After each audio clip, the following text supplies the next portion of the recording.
Hello guys, তোমাদেরকে কি বলবো তা তো আমি ঠিক বলে উঠতে পারছি না আর কি। তো আমার মনের যা কষ্ট বা মনের যা ব্যথা তাই তোমাদেরকে জানাতে চাইছি। আশা করি তোমরা আমার কষ্টটা বুঝলে।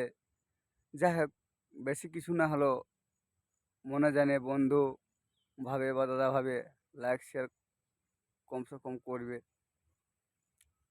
আমি এমনই কাজ করি, ঢালাই কাজ করি, ঢালাই কাজ আর হয় নাই। তাহলে এই খরায় তোমার কোনো কাজযোগ্য নাই। তাই এদিক ওদিক করতে আমি একটু ভয় পাইছি যে ভিডিও করব, কিন্তু ভিডিও করার পরে ভাবছি আমার ভিডিও এখানে ভিউ আসছে নাই, লাইক শেয়ার আসছে নাই।